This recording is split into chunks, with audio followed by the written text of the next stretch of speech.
What are degrees and aspects and orbs in astrology? Let's take a look at my chart and I will demonstrate. All right, so if you look at each of these signs, there's little hash marks going through them. There's little measurements. These are the degrees. So if you look at my Venus, it's at 1 degree Aries. You can see it's right by that little slash mark, the first one in Aries, although technically the one before it is 0 degrees, and that's part of Aries too. And then it says 20 next to it, and that's the minutes. So my Venus is at 1 degree and 20 minutes. So why is this important? Actually, before I get into that, I want to say there are 30 degrees in each sign and 360 degrees in a circle. So if you remember geometry from school, that's actually how many degrees there are in a circle. If you hear somebody say, you know, he did a complete 180, it means he like completely flipped around. It's completely opposite of what he was doing. And that's what we have when we see oppositions. So for example, my Saturn and Jupiter are opposite my Venus, Sun, and Mars. That's what this red line is. So they are approximately 180 degrees apart. My Venus, Sun, and Mars are conjunct each other, and that means that they're approximately 0 degrees apart. They're right by each other. Now, when I say approximately, what I'm talking about is the orb. When it's exact, it means that it's less than a degree apart. So if you look at my Jupiter and Saturn, they're actually exact because they are less than a degree apart, because it's at 36 minutes for Jupiter and then 35 minutes for Saturn. So they are exact each other. And my Mars is exactly opposite my Saturn. So, well, technically both of them. My Mars is exactly opposite both my Jupiter and Saturn because it's like less than a degree away from being like exactly opposite my each other. So why is this important? You will see people in astrology groups say, what's the, are Aries and Cancer compatible with each other? They're usually talking about sun signs. Well, they are talking about sun signs unless they specify otherwise.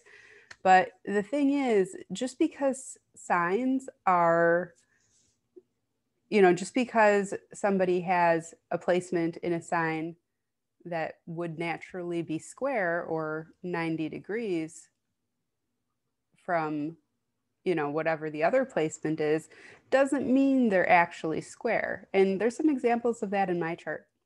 So naturally there would be a trine or, what is trine? I'm having a little bit of brain fart. Okay, so the way to adjust orbs is when you're drawing up the chart in the extended chart selection on astro.com.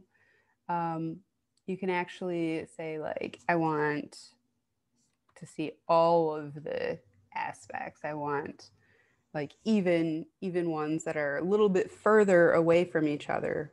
I want to see those too. You would increase the orbs by making it a percentage over 100% here and then clicking show the chart. But so the major aspects are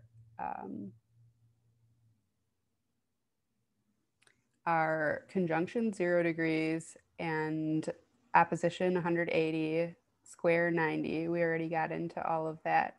There's also 120 degrees, and that is a trine.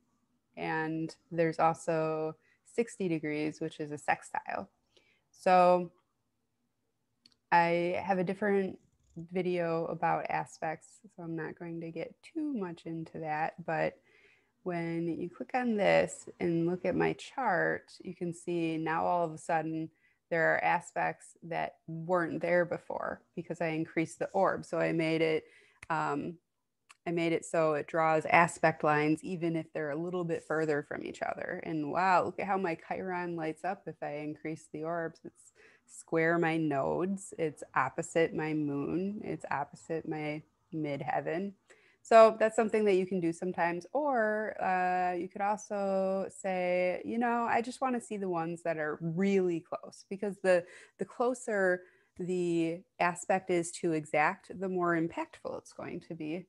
So I only want to see the most impactful aspects in my chart. So let's make it 25% of what it usually is. Let's decrease the orb. And oh, look at that. Now all of a sudden I've got, far fewer aspects. So going back to what I was saying about how placements are not necessarily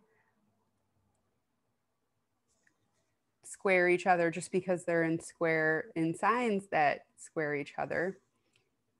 As an example, there's a natural trine between Scorpio and Pisces if you don't take degrees into effect, because they are approximately 120 degrees apart, and they are both water signs. They're the same element. But if you look at my chart, I've got Uranus at 29 degrees Scorpio, and it's actually squaring my Mercury in Pisces. So just because they're in signs that naturally trine each other does not mean that they're a good harmonious match. So if somebody says, oh yeah, Scorpio and Pisces are great together, not necessarily. You can have placements in signs that naturally trine each other that don't actually trine each other in the chart once you look at the degrees. So in my chart, this happens a few times. It happens with Mercury and Uranus, and it also happens between Neptune and Venus and my sun. So even though Sagittarius and Aries are naturally trining each other, they're both fire signs. And, if you ask people for compatibility without saying, what degrees the placements are at, they'll be like, oh yeah, Sagittarius and Aries, great compatibility, like that they really click with each other. That's not necessarily the case here. As you see with my Neptune square Venus and sun. And if you look at my life, yeah, yep, that square is totally a thing that definitely plays out in my life. Like Venus square Neptune, oh, like that can be a really challenging thing. So anyways, another thing to consider is,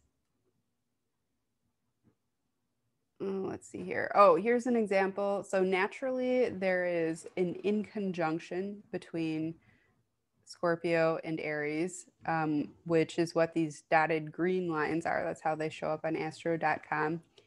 And that's because they have nothing in common. They are, they have the same traditional ruler, but that aside, one is fixed, the other is cardinal, one is water, the other is fire. They have, one is yin, the other is yang. They have nothing in common.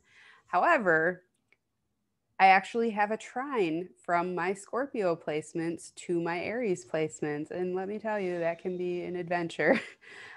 So they're actively supporting each other all the time. They get each other fired up.